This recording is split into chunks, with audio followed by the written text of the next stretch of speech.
اللهم صل على سيدنا محمد يا رب صل وسلم دائما ابدا على حبيبي.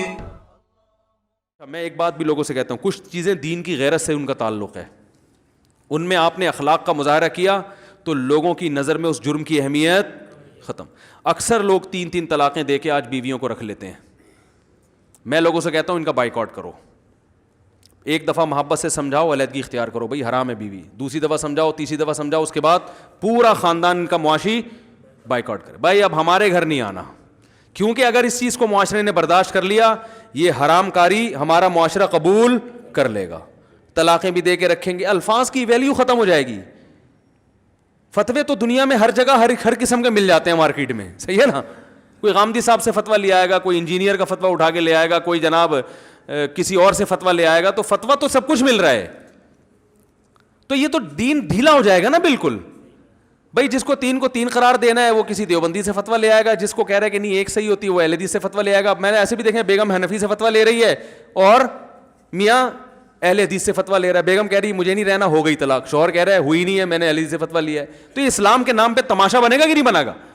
بھائی چاروں ائمہ کا اتفاق ہے 3 ہوتی ہیں, چاروں فقہاء اس پر متفق ہیں, ختم.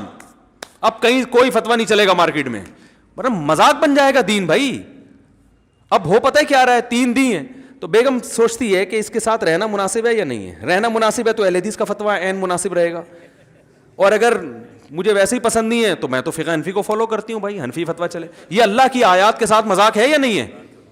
قرآن نے جہاں طلاق کے حکام بیان کیے ساتھ بتایا وَلَا تَتَّخِذُوا آیَاتِ اللَّهِ هُزُوًا, اللہ کے آیات کو کھیل تماشا نہ بناؤ. یہ طلاق کے ساتھ اللہ نے خاص طور پہ کہا ہے ان کو کھیل تماشا کو کھیل لیا کرو کرکٹ جا کے, طلاق کے حکام کے ساتھ مت کھیلو. یہ الفاظ ہیں, بس نکل گئے تو ریورس نہیں ہوں گے, اس لیے کہ لوگ کھیل نہ بنائیں. دیکھو اسلام نے کیا کہا, ثلاث جدہن جد وہزلہن جد, 3 چیزیں حقیقت بھی حقیقت اور مذاق بھی حقیقت, اس میں طلاق بھی ہے. کیوں؟ کل کوئی بولے گا بھائی میری تو نیت ہی نہیں تھی طلاق دینے کی, میں تو مذاق کر رہا تھا. اب کیا پتہ چلے گا کون مذاق کر رہا ہے, کون سنجیدہ ہے, کون غصے میں ہے. لوگ کہتے ہیں ہم نے غصے میں دی ہیں تو نہیں ہوئی. اور بھائی کوئی غصے کا تھرمامیٹر لے کے کوئی بیٹھا ہوگا کہ آپ غصے میں تھے یا مذاق میں تھے, یا میٹر صحیح تھا یا آپ کا میٹر شارٹ چل رہا تھا, کیا تھا؟ تو نہ غصے کا اس سے کوئی تعلق ہے نہ محبت کا اس سے. اسلام نے کہا الفاظ. آپ نے اگر نکاح میں قبول کر لیا تو نکاح ہو گیا نا. اب آپ نے قبول کر لیا, دلہن جب سامنے آئی تو پسند نہیں آئی آپ کو, آپ کہہ رہے ہیں میں تو بہت غصے میں تھا, میں نے غصے میں قبول کیا ہے. یہ کمال کی بات ہے, لوگ غصے میں قبول کو کبھی کہیں سے فتویٰ نہیں لاتے کہ غصے میں قبول کیا میں نے. میں بہت غصے میں تھا بھائی, ٹینشن میں آیا ہوا تھا, میں نے بولا ابھی تو قبول کر رہا ہوں, بعد میں دیکھوں گا جا کے ہوتا کیا. میں بہت مجھے غصہ آیا ہوا تھا بھائی اس وقت تو بھائی وہ قبول جیسا بھی بولو ہو جاتا ہے. کیا خیال ہے؟ قبول ہے جیسے بھی بولے گے وہ تو قبول ہی ہے, ٹھیک ہے. پھر بیگم پسند آئے نہ ہی آئے تو پھر طلاق کا سوچ رہے ہوتے ہیں یا کوئی کمپرومائز کا سوچ رہے ہوتے ہیں. تو بھائی جیسے قبول جس طرح سے بھی بولو, جب قبول کا مطلب قبول ہوتا ہے تو ڈیورس کا مطلب بھی ڈیورس ہوتا ہے. طلاق کا مطلب بھی اسلام میں کیا ہے؟ طلاق. 1 کے بعد بھی اختیار, 2 کے بعد بھی, تیسری کے بعد اختیار نہیں ہے, چاہے اسی وقت دو چاہے بعد میں دو. طلاق مرتان, طلاق 2 مرتبہ ہیں. اللہ نے فرمایا 2 مرتبہ کے بعد چاہو, چاہے اسی مجلس میں اگلی مجلس میں. قرآن نے ایسا کوئی فرق نہیں کیا, اسی مجلس میں 2 مرتبہ دے دیں یا 6 مہینے میں 2 مرتبہ دیں, قرآن نے کوئی فرق نہیں کیا ہے. 2 مرتبہ ہے. فَإِمْسَاكُمْ بِمَعْرُوفٍ أَوْ تَسْرِيحٌ بِإِحْسَانٍ, چاہو تو عمدہ طریقے سے روک لو, عمدہ طریقے سے یا رخصت کر دو. فَإِن طَلَّقَهَا, اگر تیسری دے دی. اس میں قرآن نے یہ نہیں کہا اسی مجلس میں یا الگ مجلس, کوئی فرق نہیں کیا قرآن نے. یہ قرآن پر الزام ہے کہ ایک مجلس کی 3 ایک ہوتی ہے, کوئی حدیث نہیں ہے ہمارے سامنے. اس بارے میں جو حدیث پیش کی جاتی ہے اس میں کئی دفعہ جوابات دے چکا ہوں, وہ حدیث اس بارے میں نہیں ہے. خیر یہ بھی ٹاپک نہیں ہے. تو فَإِن طَلَّقَهَا, قرآن کہتے ہیں تیسری بھی دے دی, فَلَا تَحِلُّ لَهُ مِن بَعْدُ, اب یہ عورت مرد کے لیے حلال نہیں ہے, بس ختم. اب جب حلال نہیں ہے تو اس کا مطلب دونوں جب رہ رہے ہیں تو یہ میاں بیوی ہیں یا گرل فرینڈ بوائے فرینڈ بن گئے. اب معاشرہ ان کو میاں بیوی کے طور پہ اگر ایکسیپٹ کر رہا ہے تو کل قیامت کے دن اللہ جہاں ان مرد اور عورت سے سوال کرے گا اس معاشرے سے بھی کرے گا کہ جب میں نے قرآن میں کہہ دیا تھا کہ تیسری کے بعد بیوی حلال نہیں ہے تو تم نے ان کو میاں بیوی کیوں کنسیڈر کیا. میں سمجھا پا رہا ہوں اپنی بات؟ کیوں تم نے ان کو میاں بیوی سمجھا؟ میں نے کہا تھا میاں بیوی نہیں ہے تو تم کہہ دیتے نہیں ہیں. آپ گرل فرینڈ بوائے فرینڈ ہو سکتے ہیں, میاں بیوی نہیں ہے. تو جب طلاق کے بعد کوئی فتویٰ لا کے رہتا ہے تو لوگ اس سے ایز اے میاں بیوی ہی ڈیل کر رہے ہوتے ہیں. آپ کی وائف, آپ کے ہسبینڈ. میں نہیں بولوں گا آپ کی وائف, آپ کی ہسبینڈ. قرآن نے پابندی جہاں آپ پہ لگائی ہے مجھ پہ بھی لگائی ہے کہ میں آپ کو ہسبینڈ وائف نہیں کنسیڈر کروں گا.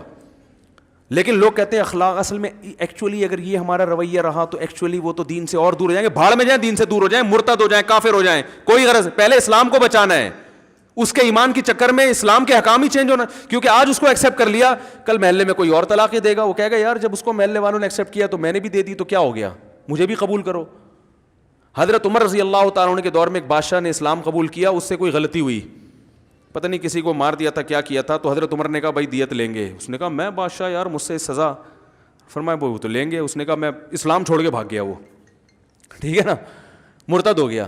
حضرت عمر نے یہ نہیں کہا ایکچولی اصل میں اتنے بڑے لوگوں کو ابھی تو ایکچولی دین پہ لانا ہے تو تھوڑا اس کے لیے تھوڑا سا لا کیا ہو جائے, تھوڑا چینج ہو جائے. تو بھائی جاؤ 100 دفعہ لعنت تمہارے اوپر, 100 دفعہ مرتد ہو, 100 دفعہ. تمہاری وجہ سے ہم پہلے اسلام کو بچائیں گے, پبلک بعد میں بچانی ہے.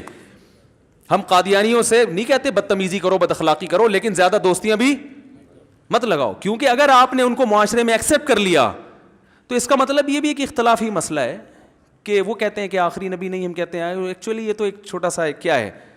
او بھائی نبی کی نبوت پہ ڈاکہ ڈال دیا ان لوگوں نے. وہ اپنے آپ کو کہیں مسلمان نہیں ہیں, پھر ٹھیک ہے ہم ان کو گلے لگانے کے لیے تیار ہیں, جہاں دنیا میں اتنے مذہب ہیں اور بھی ہیں. لیکن آپ دیکھو عیسائیوں کو ہم گلے لگاتے ہیں کیونکہ وہ اپنے مذہب کو اسلام نہیں کہتے, ٹھیک ہے نا.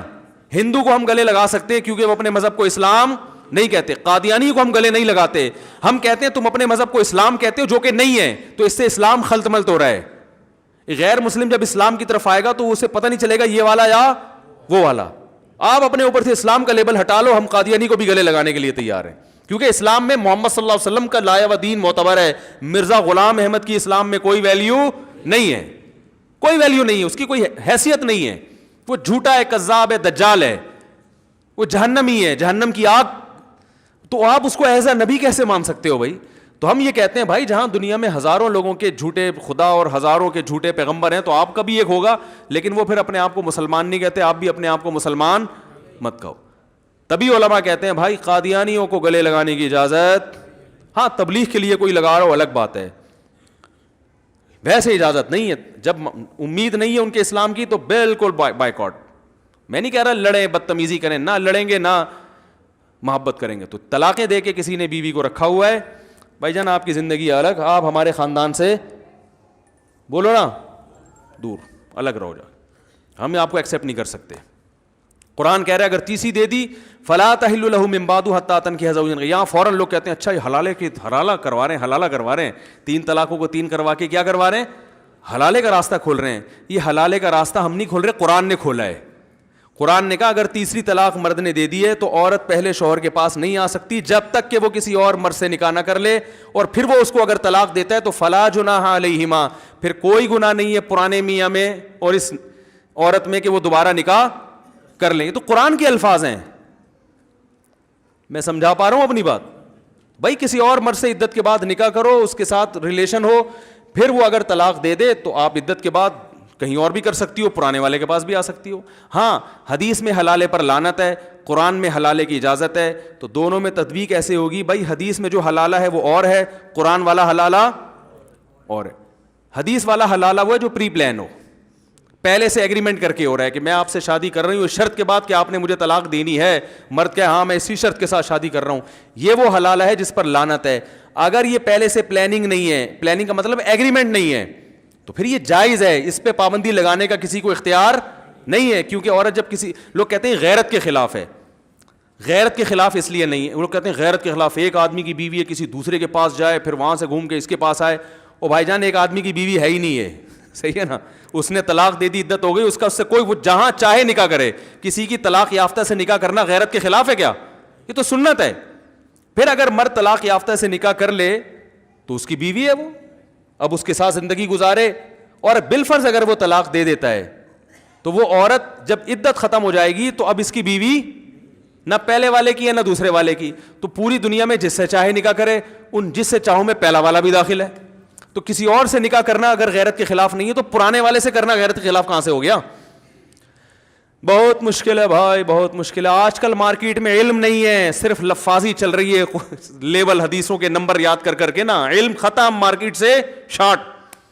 تو اسلام کی ڈیفینیشن اپنی طرف سے کرنے کی چندہ ضرورت نہیں ہے. جو اب سوال یہ پیدا ہوتا ہے اسلام نے یہ پابندی کیوں لگائی کہ 3 کے بعد عورت دوبارہ شادی نہیں کر سکتی جب تک کسی اور مرد سے نکاح نہ کرے؟ اس لیے اسلام نے پابندی لگائی ہے کہ مرد جب ایک دفعہ 3 طلاقیں دے کے پچھتاتا ہے نا, تو اگر اس کو دوبارہ نکاح کی اجازت دی جائے تو اس کو سزا ملتی نہیں ہے, وہ دوبارہ کھیلے گا طلاق کے لفظ سے. بات آ رہی ہے سمجھ میں؟ اسلام میں طلاق ہلکا لفظ نہیں ہے, سوچ سمجھ کے نکالو. اسلام نے کہا آپ اس سے شادی نہیں کر سکتے, چاہے جاؤ شادی کرو. تو طلاق دینے میں یا تو مرد کی غلطی ہوگی یا عورت کی. تو اللہ نے کہا آپ دونوں اکٹھے نہیں رہ سکتے. اب کسی اور مرد سے شادی کرو گی تو مرد کو بھی جذبات مجروح ہوں گے, یار میں نے اچھی بھلی بیوی کو اپنے نکاح سے چھوڑ دیا, وہ فلاں سے نکاح کر کے بڑی لائف کو انجوائے کر رہی ہے, ادھر اس کو کیا ہوگا؟ یہ جو ہے نا ایسے جیسے کڑھائی میں انسان تل رہا ہوتا ہے, یعنی جل رہا ہوتا ہے کڑھائی میں, یہ کیفیت ہوگی اس کی. لہذا اگر یہ دوبارہ شادی کرتا ہے تو طلاق کا لفظ 100 دفعہ سوچے گا. دوسرے بھی عبرت حاصل کریں گے, فلانے نے دی تھی, حال کیا ہوا ہے اس کا. تو اس سے طلاق کی روک تھام ہوتی ہے. تبھی آپ دیکھ لو اسلام میں طلاق کتنی آسان ہے, مگر طلاق کا ریشو سب سے کم مسلمانوں میں ہے. اور غیر مسلم میں طلاق بہت مشکل ہے مگر ریشو سب سے زیادہ. یہ ہیں خدائی احکام جن کی حکمت اللہ ہی جانتا ہے. دیکھنے میں تو لگے گا عجیب سا, یار منہ سے لفظ نکالا, اتنا پرانا رشتہ ختم. اللہ کہتے ہیں اسی لیے یہ اتنا جلدی ختم ہوتا ہے کہ پھر یہ بار بار لوگ ختم نہیں کریں گے اس کو, ان کو پتہ ہے بڑی جلدی ختم ہو جاتا ہے. تو چند ایک لوگ عبرت کا نشانہ بنیں گے اور سینکڑوں کو فائدہ ہوگا. تو پھر یا تو عورت کی تھی اگر غلطی, تو عورت جب کسی دوسرے مرد کے نکاح میں جائے گی تو پہلے والے سے کمپیئر کرے گی, ارے بھائی اس میں یہ برائی نہیں تھی, میں کہتی تھی منع کے ابا دیر سے آتے تو کم بخت فجر میں آ رہا ہوتا ہے یہ ہیں, چلو وہ دیر سے آتے تھے خرچہ تو پورا اٹھا رہے تھے نا, یہ کم بخت 9 بجے آ کے بیٹھ جاتا ہے مگر صبح ناشتے کے پیسے اس کی جیب میں ہوتے نہیں ہیں. یہ کمپیئر کرے گی نا تو اس کو بھی سزا ملے گی. پھر اگر یہ طلاق کے بعد پرانے والے کے پاس جاتی ہے تو نبھا کرے گی, پھر اس سے اس کو پتہ چل گیا بھائی سارے مرد ایک جیسے نہیں ہوتے. بعض دفعہ عورتیں اس طرح بھی ہوتی ہیں کہ ایک خاتون کو طلاق ہوئی ہے, وہ نہیں رہنا چاہتی تھی شوہر کے پاس, جب ان کی دوبارہ شادی ہوئی اس کی شکل اتنی اچھی نہیں تھی, اور پرانے میاں کو یاد کرنی تھی, یار وہ جیسا بھی تھا پرسنالٹی تو تھی نا اس کی. صحیح ہے نا بھائی, 100% کامل کوئی نہیں ہوتا. کسی کی پرسنالٹی کی وجہ سے چیزوں کو برداشت کرنا پڑتا ہے, کسی کی سخاوت کی وجہ سے ڈانٹ ڈپٹ برداشت کرنی پڑتی ہے, کسی کے اخلاق کی وجہ سے کنجوسی برداشت کرنی پڑتی ہے, ٹھیک ہے نا. کوئی ساس لیس ہوتا ہے تو سب کچھ برداشت کرنا پڑتا ہے. بھائی یہ میاں بالکل بھی اچھا نہیں ہے لیکن ساس کی ٹینشن اس گھر میں نہیں ہے, آزاد ہوں. یہ بعض دفعہ یہ ہوتا ہے کہ ساس کی ٹینشن برداشت کرنی پڑ رہی ہے اس لیے کہ میاں سخی بہت ہے. چلو ایک ساس تھوڑی, بھائی ساری ساسیں بری نہیں ہوتی, تو ایک مثال دے رہا ہوں, مثالیں تو مارکیٹ میں یہ چل رہی ہیں نا. تو اللہ نے قانون بنایا بھائی کسی اور مرد تمہاری زندگی میں آئے گا پھر کمپیئر کرنا, پھر پتہ چلے اگر یہ اچھا ہے تو اچھا ہے تو انجوائے کرو اس کے ساتھ, کیا خیال ہے, اچھا اس کمبخت سے جان چھوٹی. اور اگر اچھا نہیں ہے تو اس سے اگر طلاق لوگی تو اب پہلے کے پاس جاؤ گی تو انشاءاللہ نباہ کرو گی, دوبارہ طلاق نہیں مانگو گی. میں سمجھا پا رہا ہوں؟ تو یہ اسلام کا حکم بالکل درست ہے, ایسا ہی ہونا چاہیے. گوروں کے پاس طلاق کے نظام میں کوئی آلٹرنیٹ ہے ہی نہیں اسلام کے مقابلے میں. تو اس لیے بس بات ختم کر رہا ہوں, اخلاق بہت ضروری ہیں مگر اخلاق کی ڈیفینیشن کیا ہے یہ سمجھنا چاہیے. تو اسلام نے بھی سزا دی ہے, 3 کے بعد پابندی لگا دی, اور یہ بھی تو ایک ظلم کیا نا بظاہر. وہ مرد بھی رو رہا ہوتا ہے یار میں دے کے پچھتا رہا ہوں, عورت بھی رو رہی ہوتی ہے, اسلام کہ رونے دو لیکن دونوں کو ملنے نہیں دینا. ان کو سزا ملے گی, ان کو دیکھ کر سینکڑوں لوگ عبرت حاصل کریں گے. اگر ان کو ابھی جوڑ دیا تو یہ طلاقیں تو چلتی رہیں گی معاشرے میں, ہر آدمی اٹھا کے دیتا رہے گا, بعد میں بولے گا نہیں. تو اس لیے ایسے موقع پہ بھی بائیکاٹ کیا کریں اس کا, جو طلاقیں دے کے بیوی کو رکھا, بولے ہمارے خاندان سے الگ ہو جاؤ. آپ کہیں سے بھی فتویٰ اٹھا کے لے, فتوے مارکیٹ میں ہول سیل کے حساب سے ہیں, ٹھیک ہے نا. سب سے پہلے بڑے مفتی جو ہے نا ائمہ اربعہ ہیں, سب سے پہلے تو صحابہ ہیں. صحابہ میں کوئی ایک صحابی مجھے دکھا دو جس نے 3 طلاق کو ایک کہا ہو. ایک اہل حدیث تھے انتہائی احترام کے ساتھ, انہوں نے مجھے کہا کہ حدیث, میں نے قرآن کی آیتیں پڑھی نا 3 ہوتی ہیں, انہوں نے کہا حدیث سے کیا, میں نے کہا قرآن میں کیا ہے, انہوں نے کہا نبی صلی اللہ, قرآن کو زیادہ نبی نے سمجھا یا آپ سمجھ رہے ہیں. میں نے کہا اچھا چلو صحابہ کے فتاویٰ کی طرف آتے ہیں. کہہ رہے میں حدیث پہ جاؤں گا صحابہ کے نہیں. میں نے کہا حدیث کو زیادہ صحابہ نے سمجھا یا آپ سمجھ رہے ہیں. میرا عادت ہوتی ہے گل ویلے دی, حالانکہ حدیث بھی نہیں ہے ان کے پاس, حدیث بھی نہیں, میں حدیث پہ بھی آ سکتا تھا لیکن میری کوشش ہوتی ہے گل ویلے دی پل موسم دا, ٹو دا پوائنٹ بات کرو, پتلی گلی سے نکلو. ایک صحابی کوئی دکھا دو جس نے 3 طلاق کو 1 کہا ہو, صحیح ہے نا. میں درجنوں صحابہ کے فتاوی دکھا سکتا ہوں صحیح سند سے. تو سب سے پہلے تو مفتی صحابہ ہیں, پھر 4 ائمہ ہیں جنہوں نے قرآن و سنت کو ہم سے زیادہ سمجھا, 4 کا اس پر اتفاق ہے. پھر جا کے کبھی سعودیہ کے فلاں مفتی بن باز نے فتویٰ دیا ہے, ابن تیمیہ کا فتویٰ ہے. بھائی یہ کروڑوں میں 4-5 لوگ ہیں اور کروڑوں اس طرف ہیں, تو وہ ہے یا یہ اس کو لوگے پوری امت کو چھوڑ دو گے؟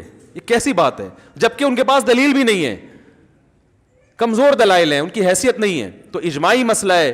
اس لیے بھائی اس طلاق کو روک تھام کا یہ طریقہ نہیں ہے کہ 3 طلاق کو 1 قرار دیا, یہ طریقہ ہے کہ 3 طلاقیں دینے والے کو سزا دی جائے, اور دوسری بات یہ اگر دوبارہ بیوی رکھ رہا ہے تو اس کے ساتھ معاشرتی بائیکاٹ کیا جائے, تاکہ لوگوں میں عبرت کا نشان بنے, لوگ بولیں بھائی یہ لفظ زبان سے نہیں نکال. اب آپ دیکھو کتنی طلاقوں کی کثرت ہے, ذرا ذرا سی دھڑ دھڑ دھڑ. ہم نے اپنے بڑوں کو دیکھا ہے, بزرگوں کو دیکھا ہے, ان میں بھی اختلاف ہوتے تھے, میاں بیوی میں جھگڑے ہوتے تھے, برتن بھی پھینکتے تھے. پہلے زمانے میں ہم اپنے لوگوں میں دیکھا کرتے تھے, رشتہ داروں میں ادھر ادھر, بعض غصے کے میاں تیز ہوتے ہیں, اٹھا کے برتن پھینک رہے ہیں, دروازے توڑ رہے ہیں, سب کچھ ہو رہا ہے, طلاق نہیں ہوتی تھی. ہو کر کے پھر آپس میں خاندان والے جڑا دیے, چلو بیٹھو ٹھنڈا ٹھنڈا بوتل لے کر آؤ, گٹکا لے کر آؤ, پان لے کر آؤ. بیوی بھی لڑ کے یوں چلے گئی, یہ چلا گیا, بہت کچھ ہوتا تھا, طلاق کا لفظ نہیں ہوتا تھا. اب ذرا سا غصہ آئے, بات شروع کہاں سے ہوتی ہے؟ طلاق سے. وجہ اس کی ہے کہ اس لفظ کی ویلیو کم ہو گئی ہے, صحیح ہے نا. یہ جو جتنا بھاری تھا نا, کیونکہ آپشن بہت سارے مختلف ڈیزائن کے فتاوی مارکیٹ میں آ گئے ہیں, ٹھیک ہے نا. ایک دل میں ہوتا ہے کہ یار کچھ ابھی دے دو, پھر دیکھا جائے گا ہوئی ہے کہ نہیں ہوئی, بعد میں دیکھیں گے. تو اخلاق میں بھائی سزا بھی داخل ہے, اور اپنے اصول اور ضوابط کی مضبوطی بھی اخلاق میں داخل ہے. تو بیلنس کر کے چلنا چاہیے. یہی نبی صلی اللہ علیہ وسلم کے اخلاق ہیں, اور یہی اسلام کی خوبی ہے. اسی بیس پہ اللہ نے فرمایا انک لعلی خلق عظیم, آپ ہر لحاظ سے اونچے اخلاق پر ہیں, ہر چیز کو بیلنس کر کے چل رہے ہیں آپ. ایسا بہترین بیلنس محمد صلی اللہ علیہ وسلم کے علاوہ اس کائنات میں کسی کی زندگی میں آپ کو نظر نہیں آئے گا. تبھی آپ صلی اللہ علیہ وسلم بہت تھوڑے عرصے میں بہت بڑی کامیابی آپ نے حاصل کی. مفتی طارق مسعود کو سبسکرائب کریں, اور اگر آپ لائیو ویڈیو کو کبھی بھی مس نہیں کرنا چاہتے ہیں تو سبسکرائب کرنے کے بعد بیل آئیکن پہ کلک کرنا مت بھولیں. جزاک اللہ.